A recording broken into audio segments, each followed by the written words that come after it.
Bapak Ibu Saudara yang terkasih dalam Tuhan Yesus. Saya percaya hari ini kita sama-sama merasakan setiap kebaikan Tuhan.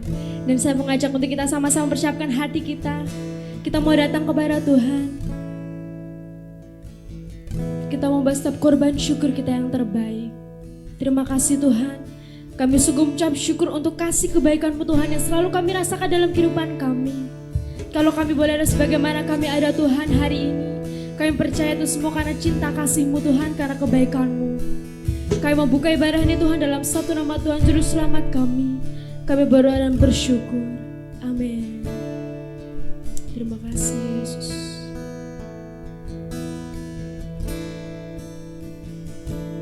Ku ada sebab anugerah-Mu. Ku ada karena kasih-Mu, Tuhan Yesus. Ku berterima kasih buat kasih rahmat-Mu. Ku ada sebab anugerah-Mu. Ku ada karena kasih-Mu, Tuhan Yesus. Ku berterima kasih buat kasih rahmat-Mu. Terima kasih Yesus, Yesus. Terima kasih hanya anugerah-Mu buat hidupku sekarang. Ku kan memuji-Mu selamanya. Terima kasih Yesus, Yesus. Terima kasih hanya anugerah-Mu buat hidupku sekarang. Ku kan memuji-Mu selamanya. Mari dengan ucapan syukur naikkan pujian ini. Ku ada sebab anugerah-Mu, amin. Ku ada karena kasih-Mu. Terima Yesus. Ku berterima kasih buat kasih. Terima kasih, terima kasih Yesus, Yesus. Terima kasih hanya anugerah-Mu buat hidupku sekarang. Ku kan memuji-Mu selamanya. Terima kasih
Kami tahu Tuhan, Kau Allah yang sungguh baik dan teramat baik dalam kehidupan kami Tuhan.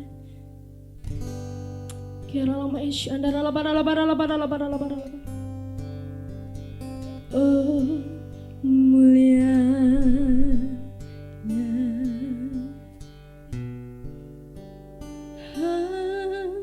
hadirat-Mu,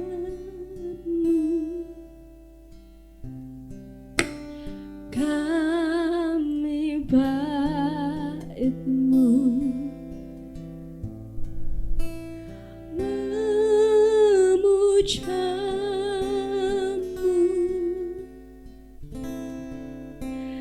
dimuliakan Kau Tuhan dengan pujian kami dalam cakapan hadirat-Mu.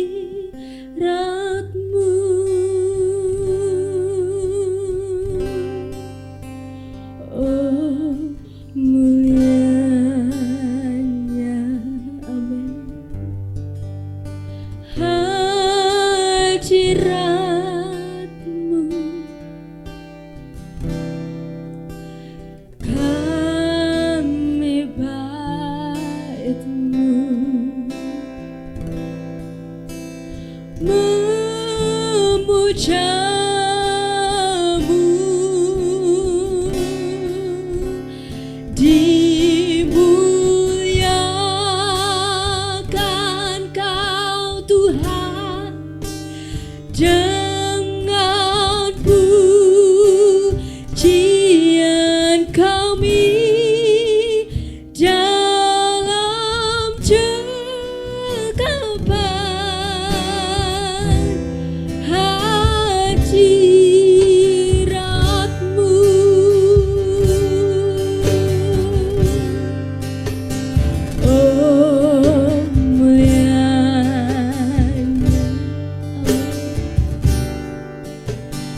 Shalom saudara, mari kita siapkan hati dan pikiran kita. Kita mau masuk ke dalam doa syafaat.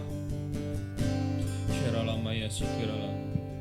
Bapak Yesus, terima kasih kami mengucap syukur Tuhan untuk ibadah pagi hari ini Tuhan, ibadah yang sungguh luar biasa.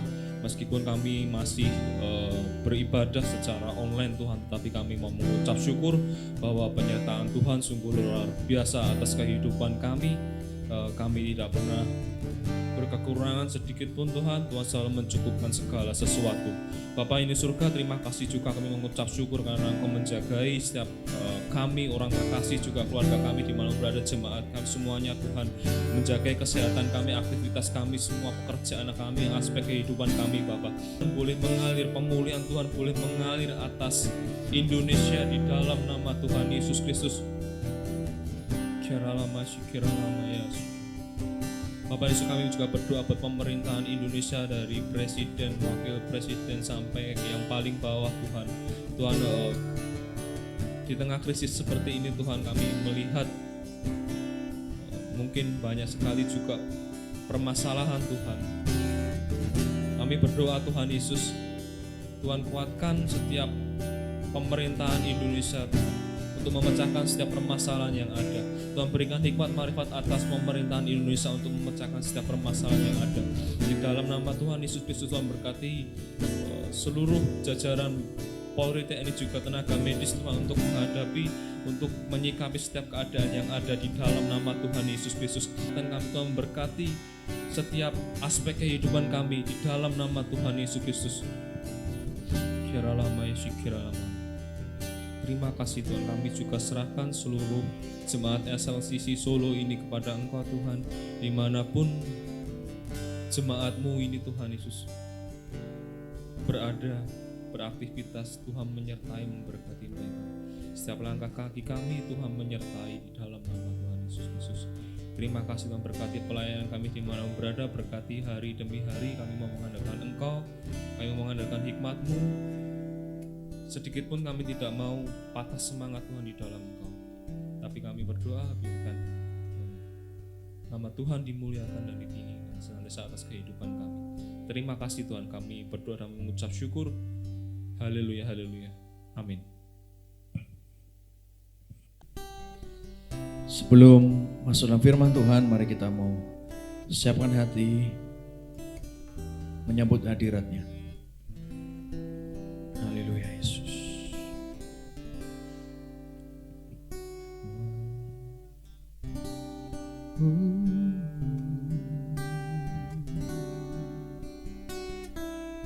Kau kini ku menabur benih sambil mencucurkan air mataku, percaya suatu saat ku kan menuai berkasnya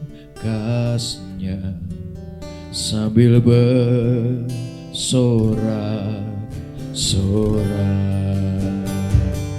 Walau kini ku menabur benih sambil mencucurkan air mataku, percaya suatu saat ku kan menuai berkasnya sambil bersorak-sorak. Walau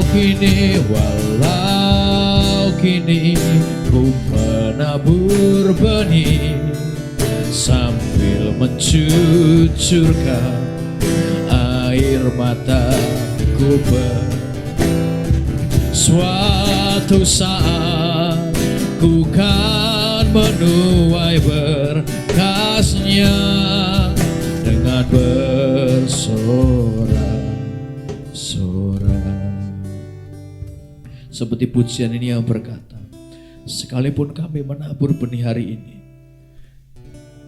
untuk taat begitu sulit sampai mencucurkan air mata dengan segala keberadaan kami, tapi kami percaya bahwa Tuhan menjanjikan perkara yang besar. Suatu saat Kami akan menuai berkas-berkasnya dengan sorak-sorai. Firman-Mu berkata bahwa jerih payahmu di dalam Tuhan tidak pernah sia-sia. Kami percaya hari ini firman menguatkan kami. Seperti Engkau mengajarkan ke dalam firman-Mu untuk kami punya iman yang dalam. Saat ini kami ingin belajar punya iman yang rendah hati, yang humble faith. Kami mau berdoa agar Tuhan senantiasa menguatkan kami, meneguhkan kami. Dalam satu nama-nama Yesus, kita semua yang percaya, kita berkata, amin, amin. Kita sudah belajar mengenai iman yang dalam, saat ini kita belajar iman yang sederhana, yang rendah hati, yang humble. Ya. Kenapa saya ambil topik ini? Karena banyak orang beriman kadang tidak humble, saudara ya.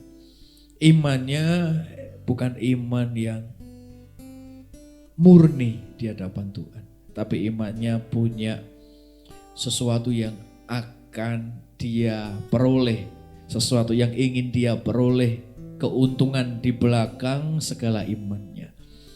Bisa saja ini terjadi ketika kita melayani, tendensinya adalah kalau aku melayani maka Tuhan akan memberkati. Ya, kemudian fokus kita kepada berkat Tuhan. Pokoknya aku melayani, pasti nanti aku diberkati. Nah, Tuhan pasti memberkati tanpa kita memaksa dia memberkati.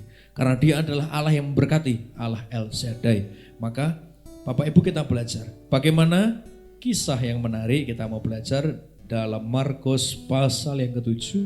Markus pasal yang ke-7 ayat 24 sampai sekian. Saya mau bacakan untuk saudara. Perempuan Siro-Fenisia yang percaya. Lalu Yesus berangkat dari situ dan pergi ke daerah Tirus. Ia masuk ke rumah dan tidak mau bahwa ada orang yang mengetahuinya. Tetapi kedatangannya tidak dapat dirahasiakan. Malah seorang ibu yang anaknya perempuan kerasukan roh jahat segera mendengar tentang dia lalu datang dan tersungkur di depan kakinya. Perempuan ini seorang Yunani, bangsa Siro-Fenisia. Ia memohon kepada Yesus untuk mengusir setan itu dari anaknya. Lalu Yesus berkata kepadanya, biarlah anak-anak kenyang dahulu, sebab tidak patut mengambil roti yang disediakan bagi anak-anak dan melemparkannya kepada anjing. Tapi perempuan itu menjawab, benar Tuhan, tapi anjing yang di bawah meja juga makan remah-remah yang dijatuhkan anak-anak. Maka kata Yesus kepada perempuan itu, karena kata-katamu itu, pergilah sekarang sebab setan itu sudah keluar dari anakmu. Perempuan itu pulang ke rumahnya. Lalu didapati anaknya itu berbaring di tempat tidur. Sedang setan itu sudah keluar. Nah, kita mau belajar imannya. Tidak belajar setannya. Kita mau belajar yang Tuhan mau untuk kita kerjakan. Yesus berangkat dari situ, kemudian ia sampai ke satu daerah dinamakan Tirus. Tidak ingin banyak orang tahu karena banyak hal yang harus Yesus kerjakan sebelum dia ditangkap, dibunuh dan disalibkan. Kemudian ada seorang ibu nyelonong masuk. Anaknya perempuan kerasukan setan atau roh jahat. Segera mendengar tentang dia, ibunya nyelonong masuk lalu tersungkur di depan kakinya. Kemudian Bapak Ibu, satu kenajisan bagi orang Yahudi untuk sharing, berbagi kepada orang bukan Yahudi. Kok begitu orang Yahudi? Ya karena tradisinya memang begitu. Orang Yahudi memang begitu pada waktu itu. Ya. Jadi kalau sampai kedapatan dirinya ini najis, Bapak Ibu, maka tidak bisa tuh masuk ke dalam bait Allah dengan mudah, harus lewat pengkudusan dan seterusnya. Nah, maka sangat tabu bagi seorang Yahudi berbicara atau sharing kepada orang non-Yahudi atau orang Yunani. Ya, orang Yahudi ini menganggap strata sosialnya di atas bangsa-bangsa yang lain pada saat itu, konteks saat itu. Ia memohon kepada Yesus untuk mengusir setan dari anaknya. Lalu Yesus menjawab di ayat yang ke-27. Biarlah anak-anak kenyang dahulu, sebab tidak patut mengambil roti yang disediakan bagi anak-anak dan melemparkannya kepada anjing. Jadi mengumpamakan perempuan ini sebagai anjing. Ya. Tidak patut orang Yahudi menolong orang Yunani. Harusnya orang Yahudi nolong orang Yahudi, itu yang baik. Ya. Dikatakan begitu. Tapi kita mau belajar satu firman Tuhan yang menarik. Iman ini adalah suatu bentuk iman yang rendah hati. Mari kita lihat bahwa tidak biasa ya bagi seorang Yahudi menolong Yunani. Ibu ini sedang mengalami krisis dalam hidupnya. Bayangkan ibu punya anak, anaknya kerasukan setan. Karena main kuda lumping lah misalnya. Karena ada lagunya kuda lumping kesurupan. Akhirnya dicari kemana-mana, tidak ada orang yang bisa melepaskan kesurupan kuda ini. Bayangkan posisi kita sebagai orang tua yang anaknya kesurupan atau kerasukan. Makan tidak mau, mungkin ngomel-ngomel sendiri, naik-naik meja segala macam. Semua barang dipecahin lah. Bagaimana penderitaan seorang ibu yang mengalami anak yang seperti ini? Dalam keadaan seperti itu tidak ada jalan lain selain ibu ini. Seorang ibu ini datang kepada Yesus yang beritanya sudah santer sekali. Santer apa? Santer luar biasa. Yesus dari Nazaret. Ia berkata kepada orang yang sakit dan sembuh. Ia berkata kepada orang kerasukan setan dan orang itu dilepaskan. Ibu ini kemudian datang tanpa peduli penilaian apa yang ada dalam hidupnya nanti di orang-orang di khalayak umum. Nah, Bapak Ibu Saudara sekalian, hal ini berat, tapi menguji imannya. Bagaimana seorang Yunani mau betul-betul dihancurkan harga dirinya demi imannya kepada Kristus. Ada satu rahasia sebelum saya masuk ke poin yang lain. Yesus sedang menunjukkan bahwa dia tidak hanya Tuhan bagi orang Yahudi, tapi dia Tuhan bagi segala bangsa. Maka dia mau menyembuhkan dan menolong perempuan Yunani. Entah iman apa yang muncul yang begitu besar. Seakan perempuan Yunani ini berkata bahwa engkau adalah Tuhan. Tidak hanya Tuhan orang Yahudi, tapi juga Tuhan orang Yunani, bahkan Tuhan segala bangsa. Iman inilah yang kemudian membuat Tuhan berkata, oleh kata-katamu ini, maka anakmu sekarang lepas dari kuasa kegelapan. Yesus mampu menyembuhkan siapapun. Apa yang dilakukan perempuan ini? Yang pertama, tersungkur. Saudara baca ayatnya. Ya, ayat ke-25. Malah seorang ibu yang anaknya perempuan kerasukan roh jahat segera mendengar tentang dia, langsung tersungkur di depan kakinya.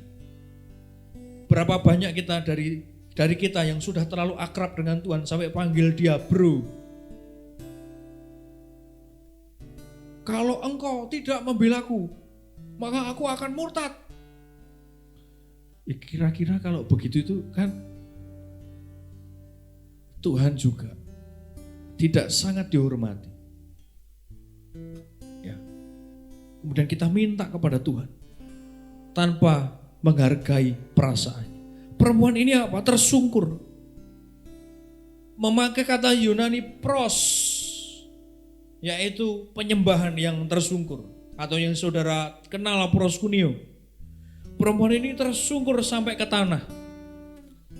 Tersungkur itu berarti dalam terjemahan yang sudah saya lihat saudara, ini wajahnya nempel ke tanah. Tersungkur itu begitu, wajahnya nempel ke tanah. Ini sudah, saya tidak tahu apakah sudah keramik atau tidak, tapi wajahnya itu ke tanah. Perempuan ini langsung tersungkur di hadapan Tuhan. Begitu perempuan ini merendahkan diri, Yang kedua, perempuan ini memiliki ketulusan. Tidak hanya sikap saja, tetapi ternyata hati perempuan ini tulus untuk beriman kepada Yesus. Tidak punya tendensi yang lain selain memohon pertolongan daripada Tuhan.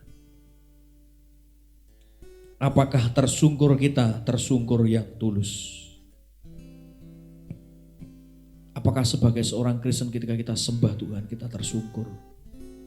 Tapi kita masih punya tendensi. Aku pengen ini, pengen itu, pengen ini, pengen itu. Apakah hawa nafsu kita bekerja ketika kita sedang berdoa? Ini belief system yang mau saya ubah dalam khotbah saya pada pagi hari ini. Apakah di dalam ketaatan saudara terselip keinginan untuk Tuhan membalasnya? Aku layani aku taat Ben suatu saat ngerti-ngerti, tahu-tahu berkat bluk mobil. Dan tidak ada yang mustahil. Apakah Tuhan tidak bisa lakukan itu? Mudah. Tapi persoalannya apakah hatimu itu utuh dan tulus? Atau adakah sedikit bagian menginginkan itu? Tuhan menguji perempuan Sirofenisia, seorang Yunani ini dengan berkata, tidak layak memberikan roti kepada anak yang kemudian melemparkannya kepada anjing. Tuhan menguji ketulusannya. Apakah ketika kita berdoa, karena sudah layani Tuhan dengan tulus, lalu persoalan kita tidak kunjung selesai, justru menemukan kekecewaan di dalam pelayanan. Disitulah ketulusan pelayanan kita diuji. Saya mau bicara kepada saudara, tidak ada orang melayani Tuhan itu tidak rugi, tidak ada. Kok bisa begitu Mas? Kita lihat zaman Paulus. Paulus itu melayani Tuhan ruginya luar biasa. Buat tenda sendiri. Membiayai hidupnya sendiri. Bahkan di penjara. Kemudian dia berkata, dari sekian sahabatku, aku punya sahabat ini yang menolongku. Ini terima kasih telah menolongku. Ini menolongku. Saudara lihat dalam surat-suratnya. Tapi Paulus berkata, semuanya aku anggap rugi setelah aku menemukan Kristus. Apakah ketika kita mengikut Tuhan kita masih punya pikiran untung dan rugi? Apa sih yang bisa buat kita rugi? Surga saja diberikannya kepada kita dengan cuma-cuma. Lalu apakah yang bisa kita balas? Ketaatan kita, seluruh hidup kita tidak bisa. Pasang ini aja belief system kita saudara, ayo.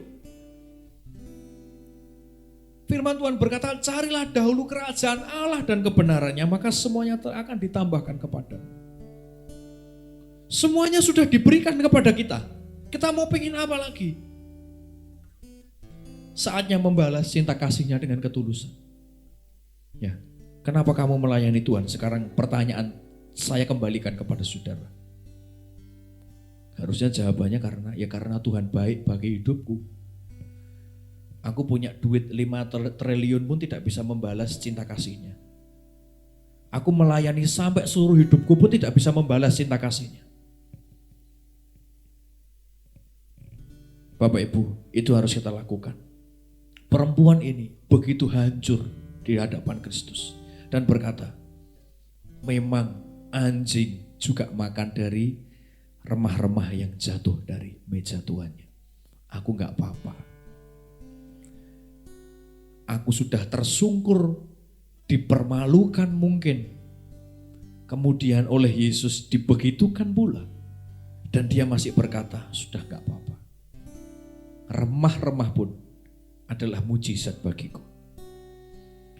3, hancur hati hanya menaruh harapannya pada Kristus. Hatinya remuk, saya tahu. Hatinya remuk. Mudah bagi Tuhan menyembuhkan anak wanita ini. Tapi kenapa Tuhan harus begitu? Karena Tuhan ingin meremukkan hati si perempuan Sirofenisia ini. Tuhan ingin menunjukkan suatu pengenalan yang baru. Apa pengenalannya? Kristus ingin menunjukkan bahwa dia bukan hanya Tuhan orang Yahudi, tapi juga Tuhan bagi segala bangsa. Tapi pengertian itu ingin Tuhan temukan kepada wanita ini. Contoh misal begini, saya sebagai guru mendidik seorang murid.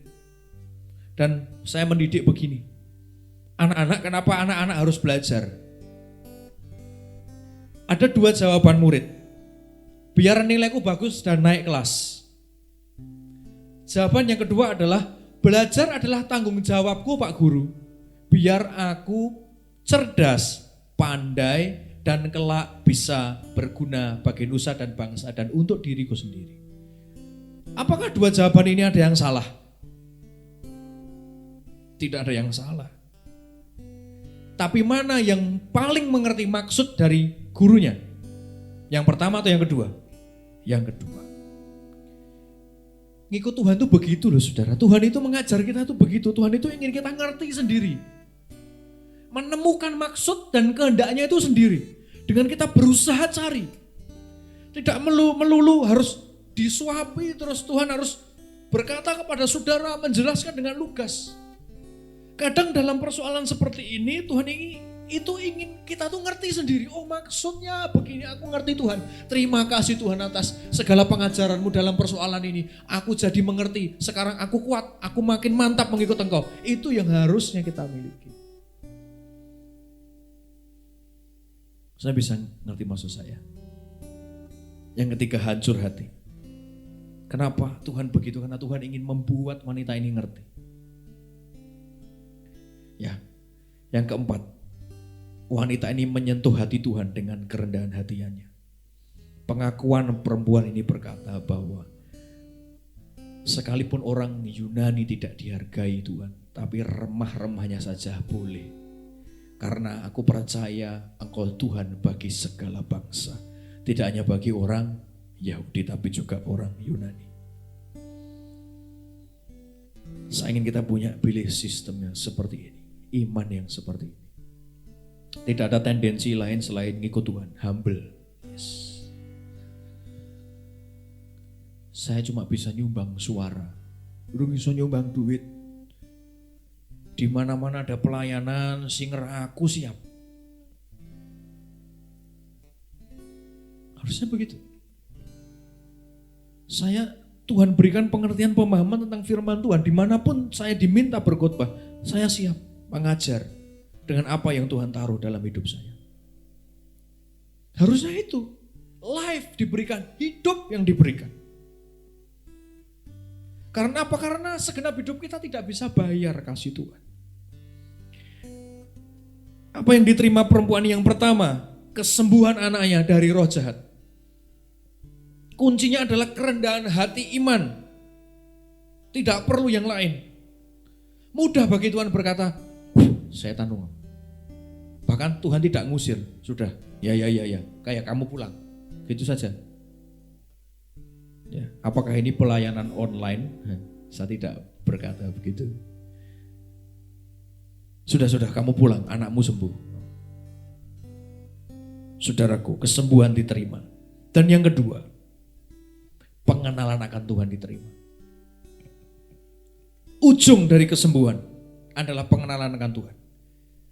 Jika kesembuhan yang saudara terima tidak membawa saudara kepada pengenalan akan Tuhan, mungkin itu bukan Tuhan yang menyembuhkan saudara. Atau mungkin harus ada sakit yang kedua untuk membuat saudara memahami maksud Tuhan. Iman itu harus dalam, harus rendah hati, harus utuh Bapak Ibu.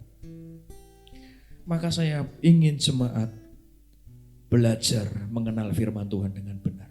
Saya akan tutup khotbah saya dengan satu pesan.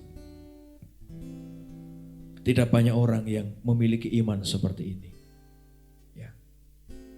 Dalam pelayanan mengalami persoalan, sudah, tidak usah pelayanan saja. Ya. Tidak dihormati aku dalam pelayanan.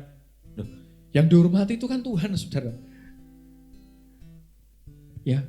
Aku pelayanan tidak dapat apa-apa. Loh, kita kan sudah dapat semua hidup yang kekal. Yuk kita mencoba beri. Aku tidak sukacita dalam pelayanan. Loh, ciptakan sukacita. Aku tidak damai sejahtera dalam melayani. Loh, ciptakanlah damai sejahtera. Kalau kita tidak mengalami damai sejahtera dalam pelayanan, di pekerjaan juga tidak akan damai sejahtera, itu pasti. Karena kita tidak biasa menciptakan damai sejahtera.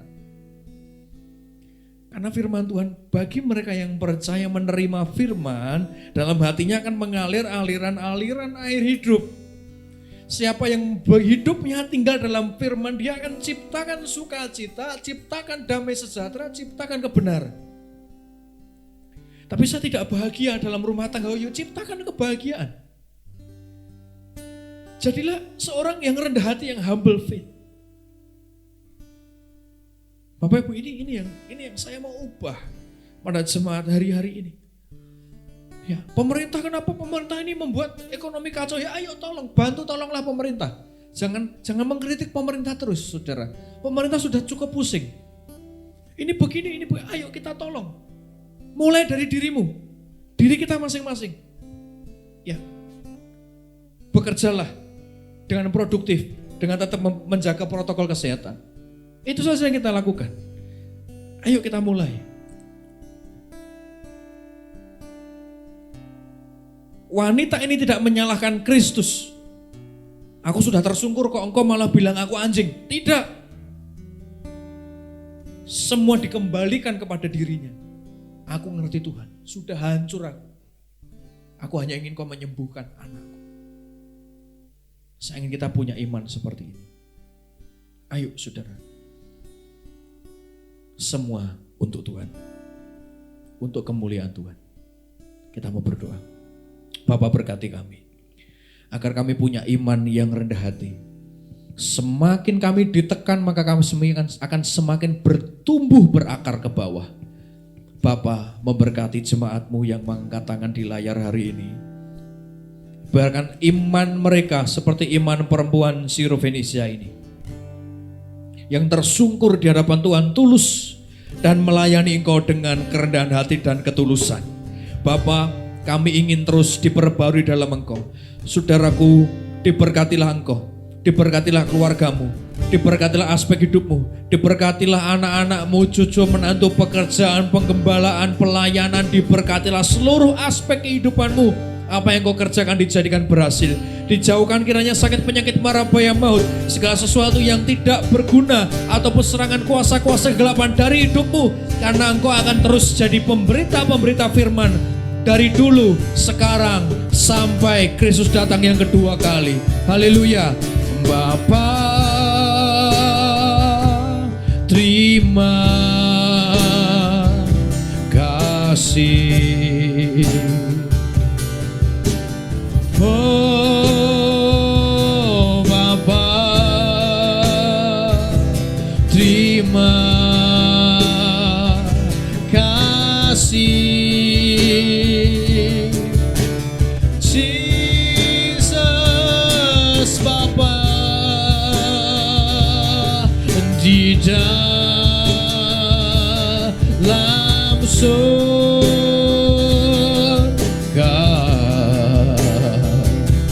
ku berterima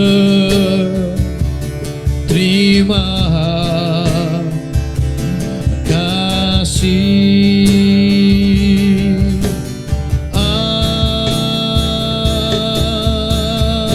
Amin.